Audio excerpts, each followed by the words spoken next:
기하학이라고 하면 얘가 어떻게 생겼냐에 대한 거겠죠. 그래서 처음에 배우는 거는 나선형 프로펠러의 기하학 이라는 거를 먼저 배우고요. 그러니까 나선형 프로펠러가 아까 보여드렸던 일반적인 나선형 프로펠러가 어떻게 생겼냐에 대해서 얘기를 하고요.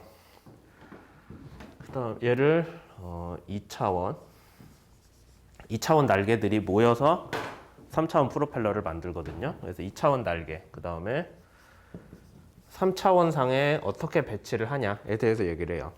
그리고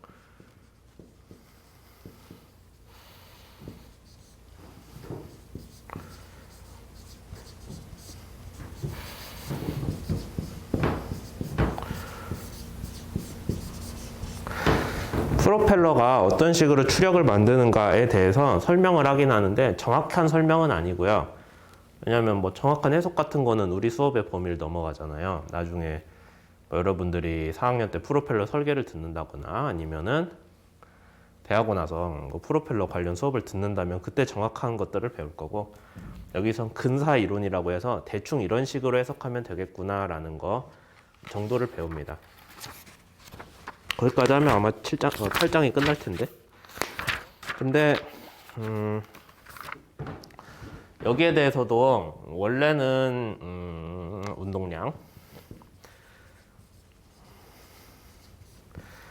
운동량 바탕으로 해석하는 게 있고, 그 다음에 이제 조금 더 복잡하게 가자면은 몇 가지 더 있어요. 날개 요소 이론까지는 여러분들이 어렵지 않게 이해를 할 수 있어요. 이거 우리가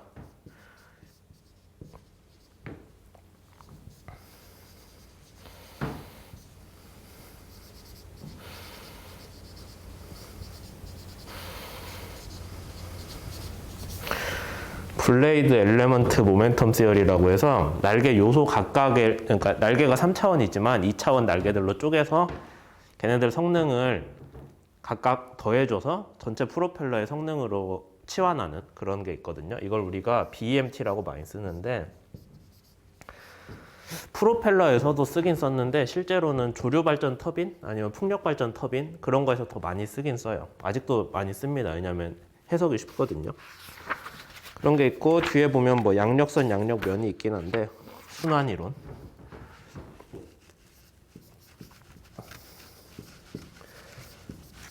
이거는 제가 우리 수업에서 다룰지 안 다룰지는 진도 봐가면서 생각을 할게요. 우리가 8장 수업이 일주일 정도로 계획을 잡아놨거든요. 그래서 바짝 당겨서 하면은 여기까지는 끝낼 수 있을 것 같은데, 뒤에 순환이론은 요새 많이 쓰지는 않는 거기도 하고, 그 다음에 뭐 굳이 이거를 막 여러분들이 완전히 이해할 필요는 없을 것 같아요. 그래서 8.3의 후반부는 따로 뭐 열심히 하진 않겠다 라는 것까지 얘기를 드릴게요.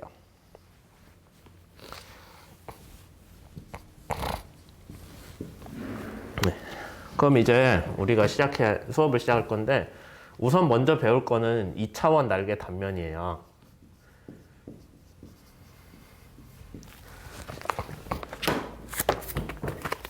날개 단면에 대해서 생각을 하기 전에 여러분들이 그냥 평평한 판에 대해서 생각을 해봅시다.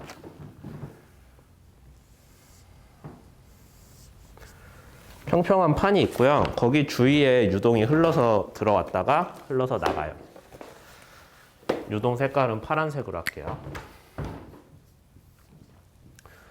그 다음에 점성 유체까지 갈 필요는 없나? 이상 유체 정도로 생각을 합시다.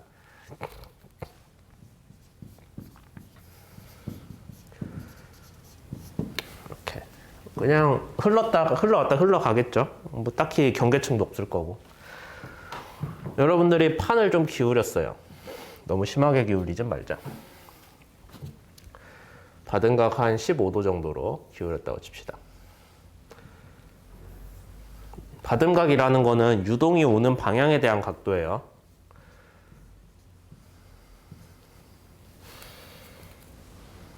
우리가 알파라고 많이 쓰죠. 글씨 잘 보일지 모르겠네. 좀 크게 쓸까요?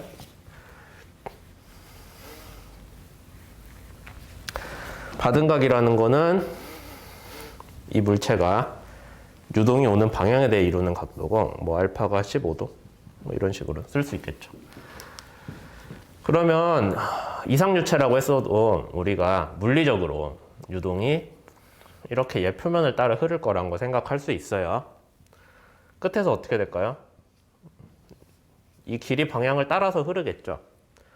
그러니까 우리가 이상유체를 가정을 하더라도 이상유체 유동 현상은 기본적으로 실제 물리 현상을 따라가게끔 이해를 해요. 그래서 그냥 여러분들이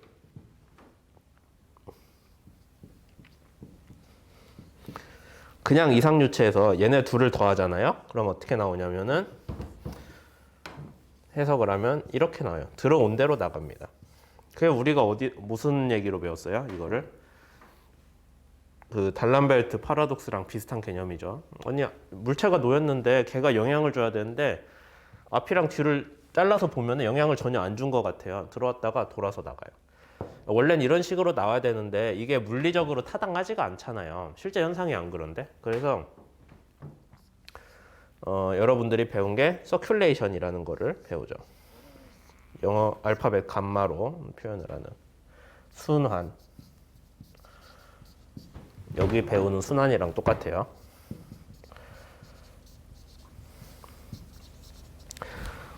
이거 수업 때 몇 번 얘기했던 것 같은데 순환이라는 거를 강제로 줘서 이렇게 들어왔다가 이렇게 나가야 되는 유동인데 순환 성분을 주면은 어떻게 될까요?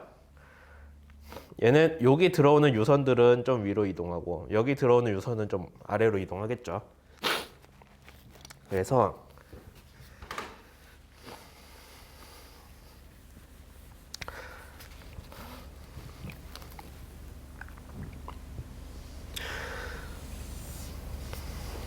순환을 주면은 유선들을 이 세 현상의 유선의 합들을 이런 식으로 조절을 할 수가 있습니다. 그래서 여러분들이 적당한 순환의 크기를 정하면은 딱 이 평판의 끝에서 유동이 떨어지게끔 그 유선을 전체를 끌어내려서 여기에 갖다 붙일 수가 있는 거예요. 거기에 이제 적절한 순환을 구하는 게 여러분들이 아마 유체역학에서 배웠던 뭐 쿠타 주코스키 어쩌고 저쩌고 하는 거 그게 그런 거죠. 어쨌든 순환을 포함을 해주는 거는 그래서 실제 물리 현상과 같게 이상유체지만 실제 물리 현상과 같게 움직이는 거를 우리가 만들고 싶어서 그렇게 하는 거예요. 순환이란 얘기는 나중에 요거 할 때 뭐 기회가 되면은 다시 좀 더 얘기를 할게요. 어쨌든 순환이라는 게 발생을 하면은 걔가 전체적으로 유동을 위에서 아래로 끌어내려주기 때문에 이 날개 입장에서는 반작용이 생긴다. 그게 양력이다까지 알 수 있죠. 멀쩡히 들어오던 유동을 아래로 밀어줬잖아요. 그러니까 거기에 대한 반작용으로 얘는 위로 가는 힘을 받습니다. 그게 우리가 양력. 그럼 여러분들이 자주 헷갈릴 수 있는 게 그럼 양력은 어떻게 정의가 되냐? 유동 방향의 수직인 성분이 양력이에요. 물체의 수직인 게 아니라. 항력은 유동의 평행한 부분.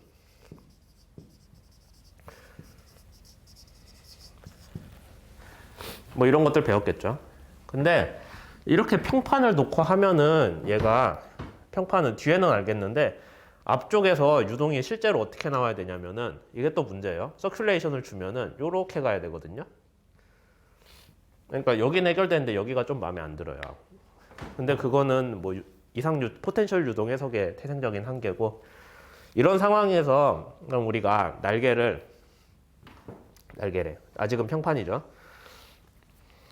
평판을 유동을 놓고 보면 이런 식으로 생기니까 여기가 뱅글뱅글하고 뭔가 마음에 안 드는 부분들이 생겨요. 그게 뭐예요? 유동 박리잖아요. 이상유체에서는 유동 박리가 없어요. 그게 없는데 실제 유동은 평판을 이렇게 좀 기울여 놓으면은 얘가 여기 이렇게 가면서 이쪽에 유동 박리가 생기는 거예요. 뭐 조금 더 기울고 하면 이제 얘가 막 커지면서 위에가 아예 다 유동 박리가 일어나겠죠. 날개 같은 거에서 유동 박리는 흡입면 아니면은 뒤쪽 유동이 직접 만나지 않는 쪽에서 잘 발생해요. 여기 앞에야 뭐 압력도 높고 그냥 이렇게 흐르는 게 뻔하잖아요. 그래서 앞쪽은 유동 박리가 안 나는데 뒤쪽이 유동 박리가 잘 납니다. 근데 평판이면은 좀 더 잘 나겠죠. 그래서 야, 이거를 날개에다가 쓰려고 했더니 별로다. 사람들이 그렇게 생각을 했겠죠. 그래서 날개를 앞을 좀 두껍게 하고 뒤를 날씬하게 빼는 타입으로 바꿉니다. 이렇게. 그러면은 얘가 어디서 만나든 간에 적당히 타고 흐를 수 있잖아요. 그래서 좀 더 나아요. 유동 측면에서. 이렇게 극단적으로 타고 흐르진 않겠지만 뭐 어쨌든 적절하게 이게 잘 갑니다. 유동이. 앞은 좀 뚱뚱하고 뒤는 날씬한 날개 형상들이 일반적이거든요. 그렇게 되는 이유가 얘보다 이제 박리 현상에 대한 저항이 좀 더 좋아서 박리가 잘 안 일어나서 그렇게 되는 거고요.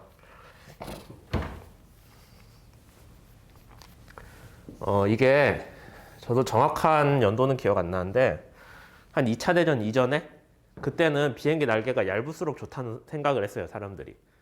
왜냐면 뭐 두꺼워봐야 저항만 커지지. 당연히 그럴 거 아니에요. 저항만 커지지 했는데 그래서 비행기 날개를 얇게 만들다가 사람들이 야 근데 비행기 날개가 앞이 두꺼우면은 이렇게 여러 각도에서 오히려 성능이 좋아지던데? 라고 해서 날개를 두껍게 하기 시작했어요. 그게 이제 2차 대전 때나 뭐 그런 때 얘기죠. 그전에는 그래서 그냥 거의 뼈대만 만들고 거기에 천을 씌우는 방식으로 그렇게 했다가 이제 두꺼운 날개들을 했고 이거를 이제 좀 체계적으로 연구를 해보자라고 했던 게 물론 딴 데도 많이 했겠지만 낙하라고 이게 뭐였더라? 약자는 기억 안 나는데 뭐 커미티 앤 어드바이저토리 어쩌고 저쩌고 돼 있거든요. 그래서 미국에서 이제 항공역학 관련해서 자문을 해줄 수 있는 그런 이제 연구 많이 한 사람들 있잖아요. 아니면 그거 전공한 사람들. 그런 사람들을 모아놓고 이제 좀 이것저것 많이 했어요. 그래서 그게 낙하고 이게 나중에 비행기만 하냐 우주도 나가자라고 해서 우리가 아는 나사가 됐죠. 스펠링은 달라요. 둘이. 얘는 커미티 어쩌고 저쩌고 얘는 딴 거예요. 스페이스 어쩌고 저쩌고. 하여튼. 그래서 여기 낙하에서 찾아보면은 낙하에서 낸 보고서가 되게 많습니다. 뭐 이것저것 진짜 많이 했어요. 저 날개나 비행기 등등에 대해서. 이렇게 했을 때 낙하에서 그러면 우리가 수학적으로 이 날개를 정의를 해줄게. 그럼 너희들이 필요한 대로 갖다가 수정을 해서 써라. 이게 뭐 참 그러니까 비행기 같은 데 쓰기 좋은 날개를 우리가 설계를 해줄게. 그거 뭐 조금씩 조정해서 쓰면 좋잖아요. 편하잖아. 일일이 새로 만들 수 필요 없이. 그게 이제 낙하 시리즈라고 해서 여러 가지 있어요. 아마 여러분들이 유체역학 때 들어봤지만 기억을 못하는 뭐 낙하 뭐가 있나? 대충 뭐 6613이 있다고 칩시다. 기억나요? 뭐 6은 얼마 6식이나 나오나? 잘 모르겠다. 뭐 13은 두께고 앞에는 뭐 캠버 위치고 뭐 캠버 크기고 아마 기억나는 사람도 있을 거예요. 낙하 66까지는 안 가나? 4 몇 정도 가긴 하겠다. 하여튼 뭐 이런 식으로 낙하 포일이라는 거를 만들었죠. 그럼 기본적으로 낙하 포일은 뭐냐? 여러분들이 그 낙하 포일 설계하는 프로그램이나 아니면은 수식 같은 거 보면 알겠지만 그냥 수학적으로 정의가 되어 있는 포인트들로 만들어진 곡선이에요. 그래서 이제 낙하 포일을 가지고 사람들이 실제 비행기도 설계하고 뭐 배 프로펠러도 설계하고 수중익도 설계하고 그렇게 했죠. 뭐 물론 원한다면 좀 고쳐도 돼요, 날개들. 근데 기본적으로 낙하 포일이 상당히 많이 쓰였습니다. 이제 여러분들이 유체역학 때 배웠던 거를 좀 되새기자면 위아래가 대칭인 낙하 포일이에요. 지금 얘기하고 있는 건. 아직 캠버가 해서 이렇게 날개가 굽어진 건 안 했어요. 위아래가 대칭인 낙하 포일에 대해서 받은 각을 주면은 아마 이런 그래프 기억날 거예요. 받은 각에 따라서 드래그 항력은 받은 각이 0일 때 항력은 얼마일까요? 정확히 0은 아니겠죠. 왜냐하면 실제로는 점성 유체니까 점성으로 인한 그런 마찰 저항 있잖아요. 그래서 조금 있어요. 갈수록 급격하게 커집니다. 이런 식으로. 당연하죠. 얘가 각도가 커질수록 유동이 들어올 때 걔가 유동의 평행한 방향이 항력이랬잖아요. 유동이 이렇게 오면은 실제로 얘가 받는 힘은 뭐 유동을 아래로 꺾어줘. 이 정도 나올 거예요. 그러면 걔를 성분 분해를 해줘서 얘가 양력, 얘가 항력이잖아요. 그러니까 항력은 커질 거예요. 날개 이게 커지면. 그 다음에 일정 이상 커지면, 너무 날개의 각도가 커지면 당연한 얘기지만 유동 박리가 생기겠죠. 유동 박리가 생기면 여기 압력이 낮아지잖아요. 압력이 확 불안정하게 낮아져요. 그래서 유동 박리가 났을 때는 뭐 흡입면 압력이 떨어지긴 하는데 도움이 되진 않아요. 왜냐하면 압력이 낮으면서 여기까지 가야 우리가 성공한 건데, 압력이 낮으면 유동이 뒤로 빠지거든요. 너무 낮아서 박리가 생기면. 그러다 보니까 양력엔 도움 하나도 안 되고 항력만 커져요. 그래서 항력은 저렇게 나오고, 양력은 어떻게 나와요? 여러분들이 아마 이거는 잘 알 텐데, 거의 선형으로 증가를 하다가 일정 각도가 되면 푹 떨어지죠. 그걸 우리가 스톨. 왜 스톨이 나요? 흡입면에 유동 박리가 나면서 얘가 양력을 유지를 못 해주니까 그냥 떨어지죠. 이게 뭐 한 15도에서 20도 정도, 받은각이 20도 이상이면은 스톨이 납니다. 뭐 이런 것들을 여러분들이 배웠을 거예요, 기본적으로. 그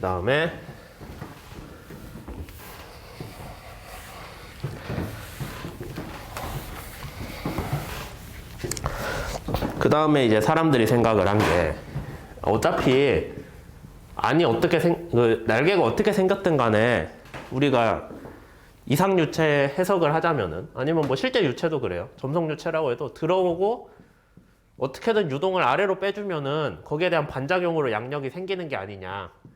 물론 드랙도 좀 생기지만 결국엔 이 문제잖아요. 그럼 안이 어떻게 생겼는지가 좀 상관없지 않나? 라는 생각을 했는데, 그럼 조금이라도 도움이 되게 평판이나 위아래가 대칭인 날개 말고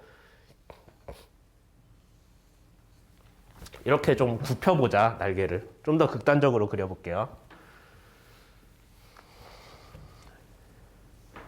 아니, 날개를 막 이런 식으로 아예 굽혀놓으면 유동이 들어왔다 아래로 확확 꺾이지 않겠니? 그러면은 양력도 커지겠지 라는 생각을 한 거예요. 물론 항력도 좀 커집니다. 근데 항력보다 양력의 상승분이 커서 우리가 양항비라고 하는데,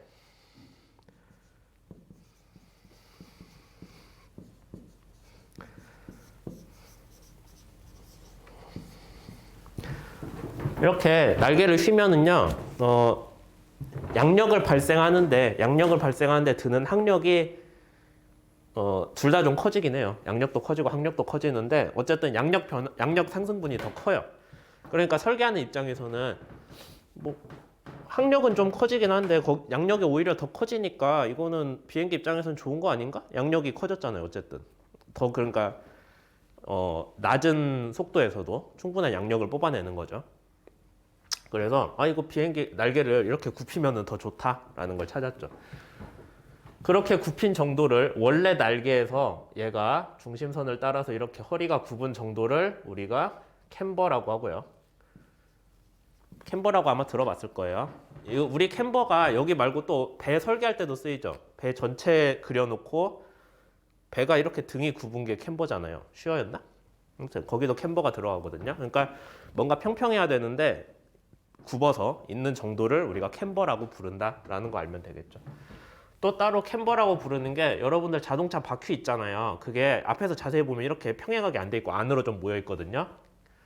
걔도 캠버라고 불러요. 원래는 평행해야 되는데 이렇게 안으로 모여 있어서 그게 캠버고, 네거티브 캠버라, 그러니까 얘가 포지티브 캠버고, 이렇게 바퀴가 밖으로 퍼져 있는 거, 되게 그런 차 보면 불량해 보이는데 하여튼 그건 네거티브 캠버라고 하거든요. 쓸모없는 얘기긴 한데 어쨌든 캠버가 원래는 똑바래야 되는데 거기서 좀 어긋난 정도, 그걸 캠버라고 부릅니다. 그래서 캠버를 주면은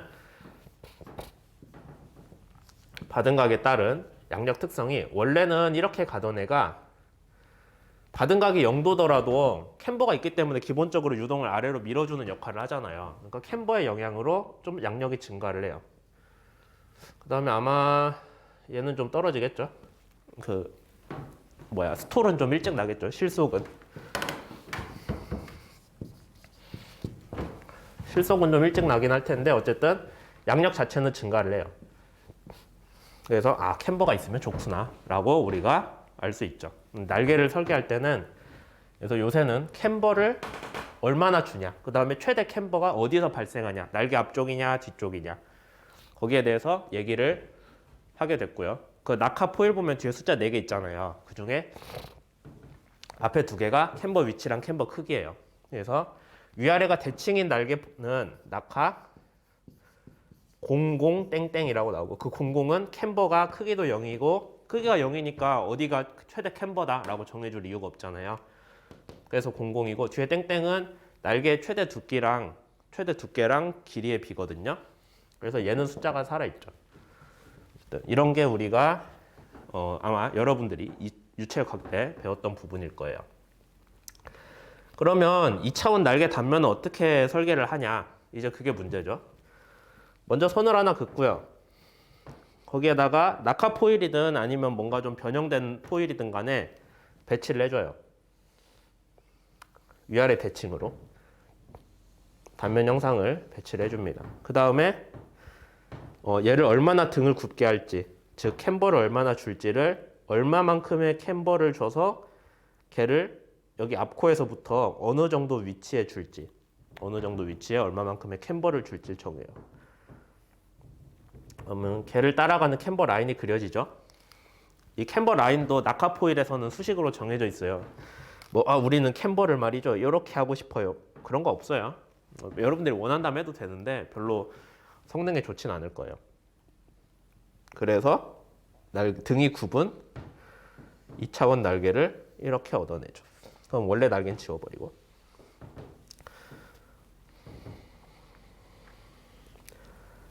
이렇게 나옵니다. 그럼 원래 있던 선 있죠? 원래 기준선. 일자로 그어졌던. 그 기준선을 우리가 코드라고 하고요. 한글로 시위선. 원래 여기에서 아까 날개 중앙선 있잖아요. 중앙선까지 거리가 캠버. 그 다음에 여기 앞쪽이랑 뒤쪽은 앞날, 뒷날. 그러니까 캠버가 있기 전에 날개를 해놨을 때 그때 기준으로 시위선에 수직인 2선을 그어놓고 그 앞쪽 끝이 앞날, 뒤쪽 끝이 뒷날. 그런 거죠. 그거 말고는 뭐 더 얘기할 게 있나? 여기까지 됐고. 그 다음에 여기 날개 입장에서 볼 때 유동이 와서 만나는 이쪽 면이 우리가 압력을 받죠. 압력이 실제로 높아요. 압력면이고 뒤쪽은 유동이 타고 흐르기 때문에 압력이 낮거든요. 흡입면. 압력면은 압력이 높고 흡입면은 압력이 낮으니까 서로의 압력 차이로 인해서 날개가 뜨겠죠. 위아래 압력 차이가 나잖아요. 그러니까 얘가 위로 뜬다라는 것도 있겠네요. 뭐 이런 것들이 얘기가 있고요. 뭐 이 정도면 얘기 다 한 것 같은데 몇 분 됐죠? 이거 23분이나 더 들었네. 잠깐 칠판 지우고 갈게요.